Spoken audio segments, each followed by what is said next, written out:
Hi, Alissa. How are you doing? I'm good. How are you doing? I'm doing good. I'm happy. I'm excited that you're on. And before we get started, everybody, I know you guys don't see Oh Just Talk. It is very much still in action, but I'm in the process of moving and I forgot to bring my banner. So, but with that being said, I want you to tell everybody just a little bit about yourself, what you do, some of the things that you're passionate about. So I'll turn it over to you. Well, thank you for having me. I know I was like, I got to get on. I got so much stuff to say. So please forgive me if I have to take a minute. I got my wisdom teeth taken out and the recovery process was not that good. So, but everyone, my name is Alissa Relford. I am so excited to be here. What I pretty much do for a profession is I teach. I don't know how long I'm gonna be doing that, but that's what I do. And then on the side, I started a small business. It's called Cherish Love, pretty much where I am educating people just basic educational foundation services for faith, family, and finances, which are the three things that I am the most passionate about. I am most passionate about my faith. I will not ever denounce that because God has been so good to me and my family, despite tragedy, because it's been a lot. My family is very important to me. You had my husband on recently, so that is like my heart. And finances, like especially in the Black community, that is one thing that we need to get down. We need to do better. Like the wealth gap is so serious. So that's pretty much a little bit about me in a And nutshell. Alissa, before we get started, I want to say something. I want to plug Cherish the Love. I want to cherish your side business because, first of all, that is very important. But one thing that I like, and I don't even know if I've ever told you this, for a lot of people that start businesses, the average everyday person can't understand. There's Mm, a problem with the communication. There's a problem with the verbiage, the language. She's down to earth. She yeah. talks to you. I'm not, I'm not kidding.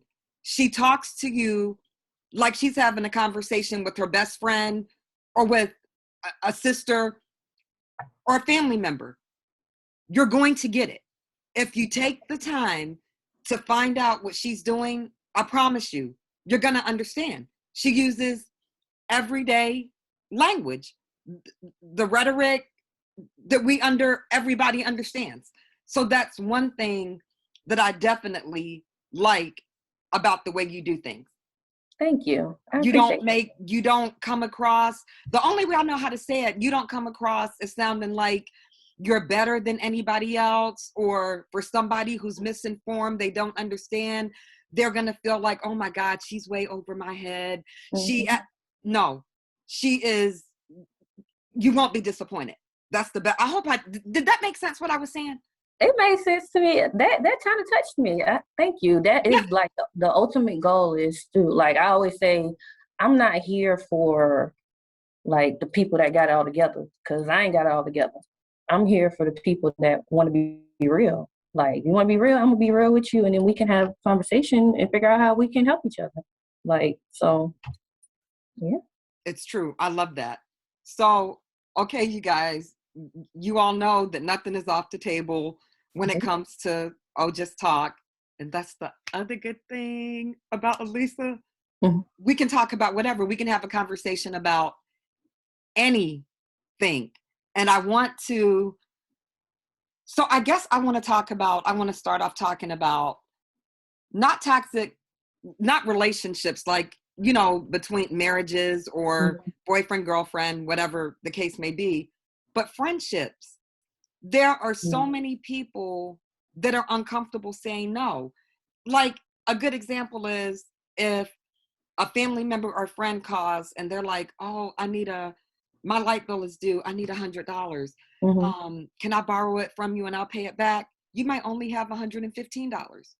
Some people, they'll get mad. They don't want to do it. but they won't say no.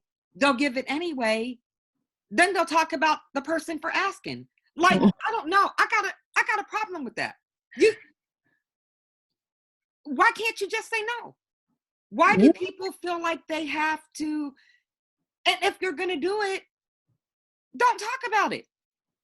If you can't afford to give it or to do something for somebody, there's nothing wrong with saying no. But so many people are scared to say no. I don't get it. You know what? When we initially had talked about like, okay, when you said the topic was about no, like saying no, that's me. Like, I wish I could get up. It's on my other bookshelf. But my husband had to buy me a book because that was my problem. Like, I could not say no to people. It wasn't like I was giving out money to people in that type of way, but it was just like, oh, can you take me here? Can you do this? Are you able to watch my child? Are you able to? And, you know, a part of me was just like, I don't want people to think that I'm a mean person. That's initially how it went down. And then like after I turned 30, I was just like, you know what, this is stupid. Like I'm over here like keep telling these people yes, when I'm gonna say yes to me. So then my whole mindset had to change and be like, no. And a real friend or a real person that you're in a relationship with will be okay with your no. They will appreciate that, because what I found out is the moment that you keep saying yes, they're going to be having their hand out and they're going to be takers. Agreed. And then so you're all constantly going to be that giver, but everybody around you is going to be a taker. Like, oh, Alissa, I know she's going to do this. Like, I literally had people that I went to college with, high school with, just be like, oh, call Alissa because I know she will. See? Oh, what? Don't. The answer is no. Like, you don't have no way on how to say no. No, you don't. It's a period. No period. Like, exactly. You don't even have to give an explanation, because if we keep saying yes, eventually, when you fall, there's not going to be anybody to help you out. Mm-hmm. You keep taking, at some point in time, I don't know why people don't realize it's just as important to take care of yourself, and it's more important to take care of yourself than it is to take care of everybody else, because if you're not taken care of, eventually you're not going to be able to help anybody anyway. Yeah, because you're going to be drained. That's it. So yeah, so no is no, but I didn't even know that. You didn't even tell me that you used to. Oh my God, it was bad. I was like, yes, but what if they, because I used to look at it like this. I would want somebody to do it for me. But then when you think about it in the long run, are they really doing it for you? Exactly. And they will hit you with a no quick. And I'm like, well, I need to hit people with a no too. No, sorry, can't. Sometimes I don't even say sorry. I'll be like, can't do it. That's it. No.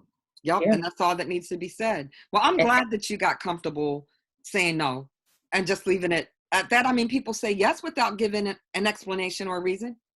Yeah. How about somebody ask you something? Yeah, I'll do it. That's it. But then when you say no, you shouldn't have to explain that to anybody. Listen, I'm married to Monte. He gonna say no for me, so it don't even matter. That's a fact. I believe it. That's a fact.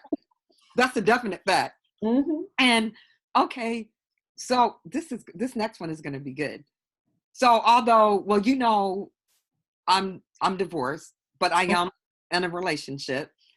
But since you mentioned Tremonte, and you know he would say no for you, I really want to know your opinion about the phrase when people get married, for better and for worse. I feel like definitely there are times when a divorce is necessary. Mm-hmm. So, and I'll give an example. I'll use myself. I won't talk about anybody else. So when I divorced my husband, what set that off was he sent an inappropriate text message to his stepdaughter, my oldest daughter, not saying that for worse, I can't get past. Yeah, no. Gotta go. But I feel like there are times in relationships where people don't take the for worse part seriously. Like if I was married and let's say, you know, my spouse, if he was working, he lost his job or whatever, I'm not leaving. Mm-hmm. No, I'm not going to put him down. Like, so many people are only in it for it seems like, for better part.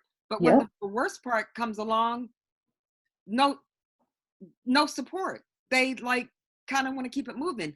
I don't know. What do you think about that? Exactly what you said. People are living in a fairy tale land. Like they are, That's a good they way to think put it. everything is going to be good, great, always. And when you're dealing with another person, that's not the case, Mm. because you may fall down. That's why you had that other person next to you to help you get back up. Where they don't understand, like, you was down for a moment, that was your worst. Now if this person is down for their moment, then you need to be there for their worst. They want to look at the better and just be like, okay, that's it.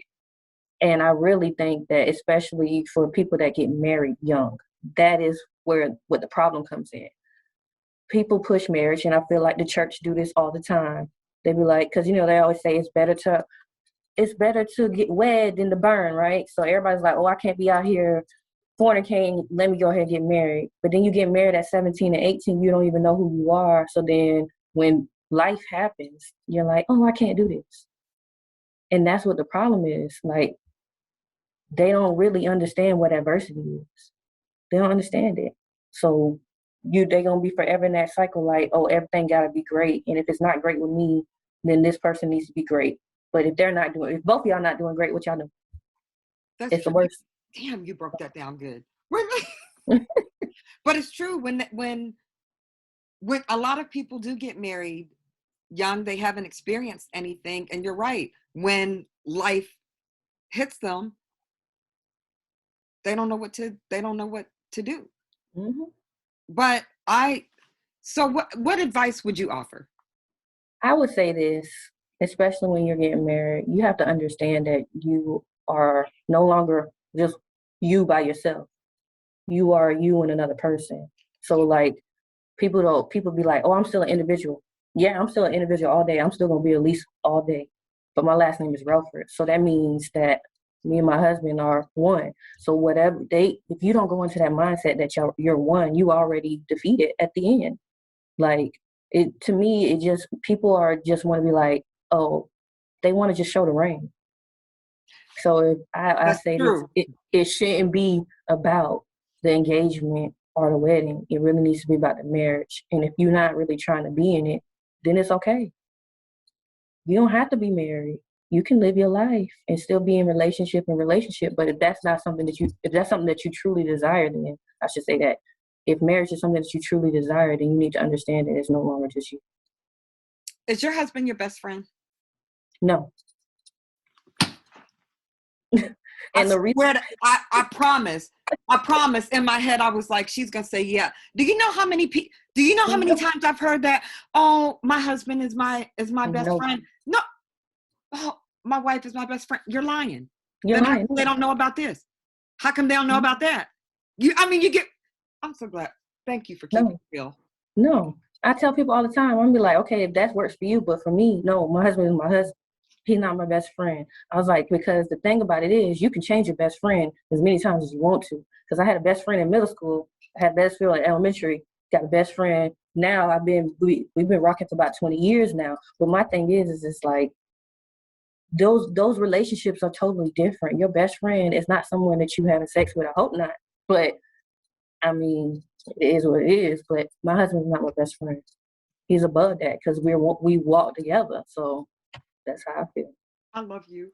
This is awesome. And I'm telling you right now, when people see that part, that it's totally not going to be expecting that, because I'm telling the truth. Don't Mm-hmm. you hear a lot of people say that? And I'm All the like, time. that is not, you lying. You That's like, not true, but you kept it real. mm-hmm. You kept it Always. real. Yeah. Yeah. And when I'm going to switch back, I want to switch back to friendships. Mm-hmm. And when I was younger, I did it. Eventually, I learned that it's okay to cut people off for my own sanity and mental health. But I'm not talking about spouses. I'm talking about actual friendships. Mm. How many times, I mean, so I've heard, you know, and in the church, they said a lot, everybody deserves a second chance. Mm-hmm. You know, nobody's perfect. I found that's not true about everybody. Okay, yeah, maybe everybody can change, but they've got to want to change.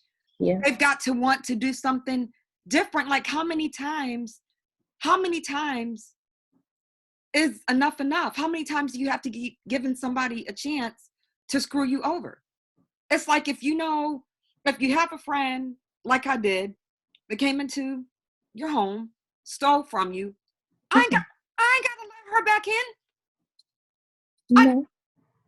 but I'm the bad guy. Everybody deserves another chance. She had a drug problem. That okay. For me, when I know better, I do better. I don't I mean like how many I don't know. How, do you think just because somebody's your friend, maybe even a close friend, but if they screw you over, do you have to keep oh, I'm gonna give him a chance. She didn't mean it. Oh, I'm like, no, again. Like, is there a limit? Mm, no, because the reason why I say that is because look, I, how do they say it? They say that there's people in your life for a season. Okay, and that's how friendships go. Like I don't have to be your friend all the time. That means you can go down a level. You can be an acquaintance. You can be a colleague, a coworker, but you ain't got to be my friend no more because you're not doing friend like things. So at the end of the day, it's just like if I decide that okay, I'm gonna give you another chance, and you show yourself again, then that's the type of character that you have. And we have the ability to choose our friends based off of what we need at that time, or is it serving us? If we're not serving each other and we're not lifting each other up, why are we friends? If you, like you were saying about stealing and stuff, if you stealing from me, what? No. If I'm your friend, all you had to do was come ask me if you for something. Yes. So I don't feel like I feel like if it's something severe, you cut them off. Ain't nothing wrong with saying, "Hey, I holler at you, deuces." Like we just ain't gonna be with each other like that. But text me, Could but you do don't the call same me. Don't thing? come by. She said, "Don't call me. Don't come by." Could you do the same thing with family? Do you think that there are See, some that's a family hard part members? for me. That is a hard part for me, and I only say that with my immediate family, like the people that I grew up in my household. That would be hard to do. Um, but again, I don't have those type of relationships with my family. Now, if I had like, they was doing crazy stuff like crossing the line and boundaries, then yeah, I'm gonna have to be like, we gonna have to get some straightening up in here. Like this is not gonna happen. But fortunately enough, I have a really good relationship with my immediate family. Like you live your life, I'm living my life, I'm check on you. You need anything, I got you, cool. But if they I don't like the word toxic, but if they toxic, you gotta let them go because it's gonna mess up everything that you got going on. And I protect my peace. That's what me and my therapist have been talking about, that protecting my peace. No, I ain't got time. You're disturbing it. And I'm glad you brought up. Well, and I'm in counseling too. And Mm-hmm. when I went on your husband's podcast, we talked about that. Oh, I'm sorry. Oh, Mm-hmm. that's okay. That's another. I don't know. I'm not sure why, but there are a lot of Black people that don't believe in counseling. I don't understand that. It's been very helpful. I definitely, it's helped me with my grieving Mm-hmm. process tremendously. I'm a big fan of it. I'm a fan. I think that's it's a good thing. So, well, I might know what your thoughts are, but I kind of want to know what your thoughts are, like how you feel. Uh, what do you think about that? Man, I feel like it's needed. It is needed. Like if you every time that you're going through something that's traumatic or a transitional phase, you can like have friends, but sometimes your friends will hype you up or they'll give you bad advice. You need to talk to somebody that's clinically trained to help you through any type of issue. Like initially, that's what I started going for grief. Like I had to process all these people dying, like people, my father, my grandmother, someone that was like a baby sister to me. Like, they're all different ages, they're in different generations, but they passed away so close to one another. It's just like, okay, I can go to my husband and talk to him about that, but he ain't a therapist. He ain't my best friend, and he ain't my therapist. So I need to go find somebody else. And I feel like it's so taboo in the Black community. Number one is because therapy costs money. Mm, And people don't want to spend their money when they feel like you're just talking about your yeah. feelings. You should be able to do that for free. And number two, if you're a spiritual person or you have a faith, then they think that prayer is just going to be the number one source. It is the number one source, but that doesn't mean you can't have other resources behind it. So, and that's what, like, with prayer and therapy, you can go a long way. Okay. Yeah. Do you pray every day? Every day. Do you pray every night? I pray in the mornings. So at night, like, if I feel like, at night, I'm not one of those people that be like, oh, let me get on my knees, say my prayers before I go to sleep. No. But like, if something comes to me and I'm like, it's just a conversation for me. It's just like, oh Lord, thank you for this. Like, cause I'm grateful for, where I'm at in life, because it's been so much. And then you can see like all the things that have transpired to where you are now and be like, oh, that ain't nothing but God. So yeah, even if I don't like say, have a full on prayer at night, I'm going to at least say thank you and acknowledge the fact that like I made it through the day.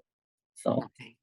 Mm-hmm. And before we close out, I want to talk a little bit about fresh starts and new beginnings.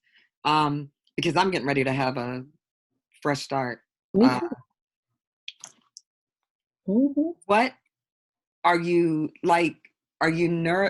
What's your biggest, do you have any fears? Or are you just excited overall about the new beginning that you're See, going to have? I have fears because I don't want to make the same mistakes that I made previously. Like, for me, like, transitioning, especially career-wise, it's hard. Okay.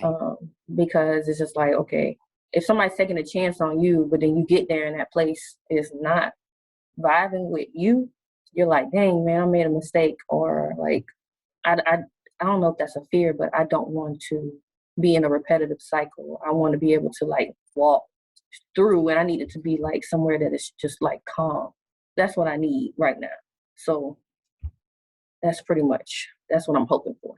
That it's just like a calm, smooth environment for the next couple of years, and that I'm able to do what I want to do and still grow my business on the side. Yeah. Gotcha. Alissa, thank you so much for coming on. This was awesome. And man, in our conversation, it just flowed. You're going to have to come back on again.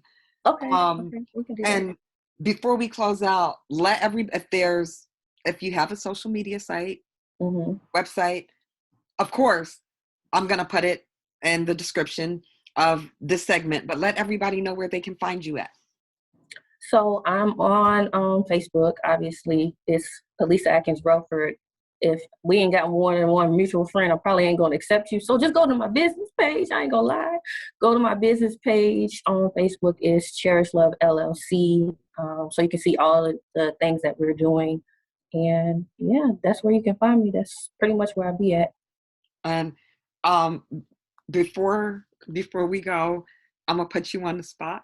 So y'all know she's straightforward, you can tell. But it just came to me. I would really love for you to come back on and for us to talk about Black women, the plight of Black women, minority women. Are you open to that? Yeah. Heck yeah. And I always lead with this.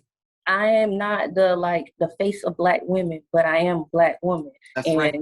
Y'all, they gonna feel what I'm saying, because like they gonna understand it. Like, they need to know. Like, we're doing a lot of good things out here. Exactly. So that means you're telling me in front of everybody, you're definitely going to come back on so we can have this conversation. Yeah. I love it. Yeah. So you guys, of course, you can find me at Just Talk or Ovanda on all social media outlets.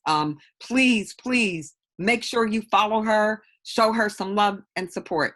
Thank you so much for coming on. Stay safe. You are so very welcome. And I'm looking forward to talking to you very soon.